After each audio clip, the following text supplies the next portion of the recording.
A minha história não pode ser resumida porque uma pessoa demorou 3 minutos para me desligar. Eu saí, né? Eu fui saído, eu fui tirado, uma coisa meio a fórceps, assim. Tinha uma conversa lá na diretoria e aí eu achei que eu ia almoçar e ia voltar à tarde para a gravação do programa do Carnaval. E não voltou. O que aconteceu com Fernando Rocha? Ele se tornou um dos apresentadores mais icônicos da TV brasileira, conquistando o público com seu jeito espontâneo e os seus momentos icônicos lá no Bem-Estar. Quem não lembra da despedida filosófica da Clara e do ovo? Despedida da Clara com o ovo, mas aí ela só não é tão triste porque a Clara chega pro ovo e fala assim: não fica triste não, a gente se vê dentro do bolo. A gente vai se encontrar dentro do bolo. Agora você imagina o encontro da Clara com o ovo dentro do bolo. Infelizmente o homem ainda não foi capaz de inventar uma câmera que... Ou do fatídico Trimelique Pudim. Era incrível, né? Solta os cachorros! Vamos passar, Doni!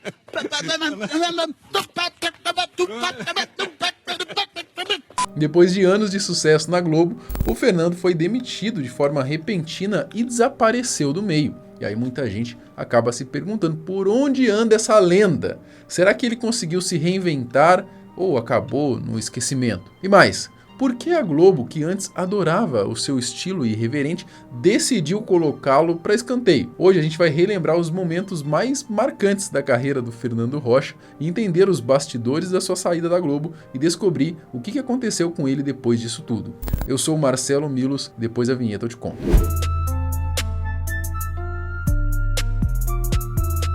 O mineiro de BH, Fernando Henrique Maciel Rocha, antes de se tornar um jornalista renomado, ele atuou como cientista de dados durante anos e ainda na adolescência ele se formou como ator profissional lá em 1983. O jornalismo entrou na sua vida somente mais tarde, de forma natural. Por conta do seu jeito descolado e de não ter medo de desafios, ele acabou indo apresentar um programa na TV Minas, que precisava de um ator para poder fazer a função. E quando ele percebeu, já estava fazendo reportagens e cobrindo ativamente para a emissora. Foi ali que a sua trajetória realmente começou. Ele pegou gosto pela coisa, decidiu se aprofundar ainda mais, entrando para o curso de jornalismo para poder seguir na profissão. E durante seu tempo na TV Minas, o Fernando desempenhou diversas funções, mas também se dedicou ao rádio, atuando aí como apresentador em uma emissora voltada para o público estudantil e na Rádio Cidade. Mais tarde, deixou a TV Minas e passou a trabalhar como repórter na TV Bandeirantes, conciliando aí essa nova fase com as suas atividades no rádio. As suas habilidades não passaram despercebidas e logo chamaram a atenção da direção da Globo Minas. Foi então que ele deu um grande salto na sua carreira, ingressando na emissora e consolidando o seu nome no jornalismo. O Fernando começou na Globo em Recife, atuando na área esportiva no final dos anos 90. Ele apresentou programas como o Globo Esporte Local e realizou reportagens. Logo depois foi enviado para trabalhar em São Paulo, onde atuou como repórter e, ainda no campo esportivo, como editor de esportes. Esse é apenas um pequeno resumo aí da sua carreira antes dele chegar no seu grande momento na TV brasileira. O programa Bem-Estar. Foi em 2009 que Fernando foi convidado a participar do Projeto Bem-Estar, ao lado de Mariana Ferrão. Um programa com informações sobre saúde, com um formato inovador, que iria ser lançado 2 anos depois. O programa estreou no dia 21 de fevereiro de 2011 e lá o Fernandão brilhou. É dormir e se mexer. É um tripé fundamental para que as crianças aprendam. Será que também ajuda as crianças com déficit de atenção? A gente vai te contar. Depois do Mais Você. Descontraído ao melhor estilo tiozão do pavê e sem medo de passar vergonha em rede nacional, o apresentador fez cada presepada lendária que fica difícil escolher qual o seu melhor momento aí no programa. Nossa, Fernando. cuidado. Como que funciona isso aqui? É que não tinha aqui pra frente. O constrangimento das pessoas ao seu redor era uma coisa maravilhosa. Sandra, o tempo tá tão seco que diz que um namorado fala pra namorada: eu te amo, e ela responde: sei. o tempo está muito seco, entendeu? A secura nas relações também, entendeu, Sandra? Sei. Médicos ficavam ao seu lado sem palavras, dando risadas forçadas, sem saber o que fazer a cada piada ou ato do nosso Michael Scott da TV brasileira. Na sexta-feira, a gente só entendeu a piada. Entendi. O senhor também entendeu a piada. A Sandra também entendeu. Um pouquinho, mas entendi. Quem é Ana Maria Braga perto do Rocha quando o assunto era experimentar algum alimento? O seu amor pelo pudim do convidado foi algo inacreditável. Solta os cachorros! Vamos passar, Doni!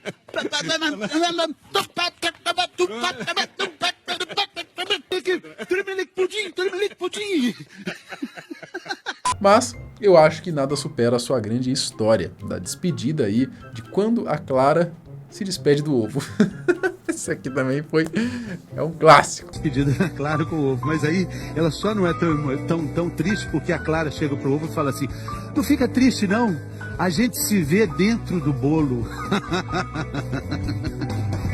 A gente vai se encontrar dentro do bolo. Agora você imagina o encontro da Clara com o ovo dentro do bolo. Infelizmente o homem ainda não foi capaz de inventar uma câmera que mostre esse encontro da Clara dentro do ovo, dentro do bolo. É realmente algo profundo que poucas pessoas entendem e que no final ele acaba saindo de maluco. Eu acho que o melhor foi a cara do doutor, né? Esse foi tão lendário, né, que o doutor virou mais meme do que o próprio apresentador. O doutor Calil tá com essa cara de um encontro de Clara com o ovo. Não gostei muito. Dentro do bolo? Oi? Não foi muito legal esse começo de programa. Pobre doutor Calil, né? Mas falando sério, depois daquele dia o Fernando elevou o seu patamar. Em podcast, né, o apresentador ele até contou os bastidores daquele dia e disse que o doutor, apesar de ser bem gente boa e um amigo dele, nunca foi dos mais bem-humorados. E para piorar a situação, um dos seus pacientes tinha acabado de falecer. Então o próprio Fernando admite que falhou, né? Foi uma falha dele e que ele deveria ter tido um pouquinho mais de noção do que estava fazendo. Falar do episódio, então, A Clara e o Ovo, que é um divisor de águas, né? Dá o contexto desse... Mostra assim, um erro de comunicação que existe no trabalho de comunicação. Entendi. Dr. Calil... Um ruído? É um ruído, pretensão de você achar que você confia muito em você, que você acha que... Você chegar num ponto que você tá tão tranquilo e tão confiante. Confiante, você acha que é isso mesmo, né? Então eu contei que eu tinha historinha já há quase 2 anos e tal. Vinha fazendo isso. E o Dr. Calil, ele é muito bacana assim, porque é um grande médico, um grande amigo, ele tem muitas qualidades, ele é maravilhoso, mas na lista imensa de qualidades dele não está incluído o bom humor. Não, e você tinha que saber disso, né? Eu tinha que saber, assim. Porque você não ia poder bater bola com ele. Nesse dia ele estava mal-humorado ainda. Então, ele estava mal-humorado. Ele ainda tinha passado a noite em claro, ele tinha perdido um paciente, estava na UTI, não tinha dormido. Ele chegava de helicóptero, poucos minutos antes do programa começar. Então, descia o helicóptero, chegou o doutor Calil, vinheta no ar, começou. Assim? Então ele não participava ali daquela... Tipo, a gente chegava às 7, 8, 9, 10, 3 horas ali preparando. O doutor Calil, por causa da agenda muito apertada, sempre chegava... Ele chegou muito em cima da hora e falou assim: eu estou péssimo. Eu falei, doutor... Esse dia eu estava sozinho. Então, assim, eu e a Mari, nós somos muito integrados ali. Ela estava de férias, eu estava sozinho. E aí, sem a Mari, eu sou ímpar. E não somos pares. E nesse dia eu falei, não, tá tudo certo, hoje eu vou te fazer rir, vai ser muito legal. Eu falei, eu estou péssimo, Fernando, nem começo, estou péssimo, péssimo. E eu poderia ter perguntado por quê, né? Exato, né? O que pra que entender, foi? né? Aí eu saberia, morreu meu paciente. E era isso? Era isso. Não era para contar isso, sabe? Mas o programa era sobre medicina interna, era para falar sobre exames que podem antecipar cirurgias ou evitar cirurgias. A evolução da investigação do organismo. Entendi. Então, a gente estava falando de coisas que acontecem. Como é que você vai ver como é que está seu fígado? A gente ia falar de vários exames assim. Poxa, nada mais propício do que contar uma história de algo que acontece ali, então, internamente, na pleura. Na sua cabeça fazia todo sentido. Na minha cabeça fazia todo sentido. Já estava pronto gancho, ali. Aí eu jogo para ele e ele... Essa história estava na minha cabeça e tal. Quando a pauta fechou, eu falei, essa história está guardada para esse dia. E aí eu olho. Olha pra cara. Olha pra cara do Calil. Olha o bico do Calil, cara. Quando Aí você olha. Ele sempre tem Ele um tá bico assim, mas ele tá assim, ele tá muito bravo. Eu só poderia ter olhado É. e voltado. Não, eu olho e pergunto: o que foi, doutor Calil? Não gostou? Ai, cara. Aí ele fala, né? Aí poderia também ficar por aí, mas eu ainda avanço mais um pouco. Eu falo: ele tá chateado porque eu não dei parabéns pra ele no dia 7 de julho, que foi o aniversário dele. O aniversário dele é dia 7 de agosto. Ai. Apesar desse episódio ter dado mais fama a Fernando e de as pessoas, no modo geral, terem gostado, não só desse fato específico, mas de todo o jeitão dele, meio malucão assim, a Globo em si não curtiu muito não. O jornalista tomou uma bronca e levou até uma advertência da emissora. Fato foi que depois daquilo que aconteceu em 2018, Rocha ficou muito mais preso na apresentação do programa, sendo até proibido de fazer os seus textos característicos na abertura. Eu achei que o medo acabou te atrapalhando ao longo dos outros meses subsequentes que você continuou no programa. Muito libertário fazer isso e era uma responsabilidade. Várias vezes eu cheguei para nossa diretora e falei: eu tô achando muito pesado. E ela falou mais de 2 vezes comigo: você não tá aguentando? Você quer afinar? É uma responsabilidade sua. Eu abracei essa responsabilidade. Acho que aí teve a parte legal disso. Mas 3 dias depois eu fui proibido, absurdamente proibido de fazer qualquer menção de qualquer coisa. Acabaram essas aberturas. Então, o programa entrou num nível de convergência assim também muito duro, muito rigoroso. A linha editorial teve uma mudança brusca. A gente atravessou várias mudanças editoriais, mas essa última foi a mais brusca de todas. Depois dessas mudanças, parecia então questão de tempo até o Fernando sair do Bem-Estar. Só que eles foram além, né? Em fevereiro de 2019, o apresentador foi mandado embora de forma repentina da emissora após 30 anos na Globo. A minha história não pode ser resumida porque uma pessoa demorou 3 minutos para me desligar. Essa é uma pessoa, ela não representa a minha história. Ótimo, ela é uma pessoa. Eu saí, né? Eu fui saído, eu fui tirado, uma coisa meio a fórceps, assim. No dia que você foi mandado embora, eu tive que fazer sozinha, depois dessa gravação. Exatamente. Eu tinha uma conversa lá na diretoria e aí eu achei que eu ia almoçar e ia voltar à tarde para a gravação do programa do Carnaval. E não voltou. Então. Em seu último dia apresentando o programa, ele até deu ali uma declaração bem emocionado se despedindo.